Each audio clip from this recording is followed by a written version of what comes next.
gis nga xeex boo koy ree bul xeeb dara. Adamo Boucher ak ñëpp ñi nga xam ne ñu ngi jàppale Amadou Ba saa soo xëyee booleel ci sa programme signalé leen boole ko ci na bokk ci programme bi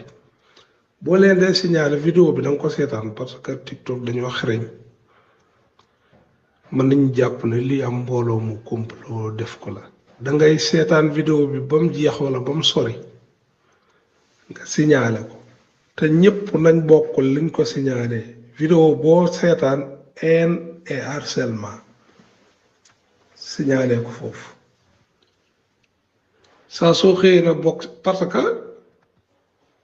dooley abonné ak ay kii lañ am te ñun ñoo leen ko jox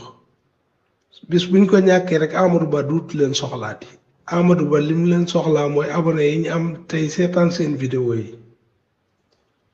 ku ci indiwaat sa ku ci réclamé waat ba TikTok joxaat la sa compte nañ continuer waat defaat ko ba TikTok tëjaat ko ñàkk gëm sa bopp dëgg. Ousmane Noël Dieng waxoon na ko nee na ko woon bàyyil journaliste yi ngay fay ak influenceur ñu lay kiyal ñoo loolu taxul nga gañe wàccal ci base yi ba mu tàmbalee wàcc ci base yi tàmbali woon na def noonu bi mu tàmbalee wàcc ci base yi fu mu dem waa APR di xeex mu arrêté waat loolu continuer waat ci ligne bi mu nekkoon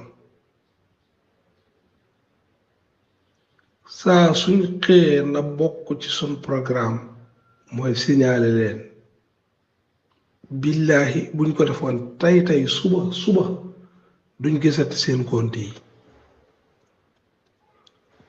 lu am solo la na ko ñépp di def na bokk ci farata ji na ci bokk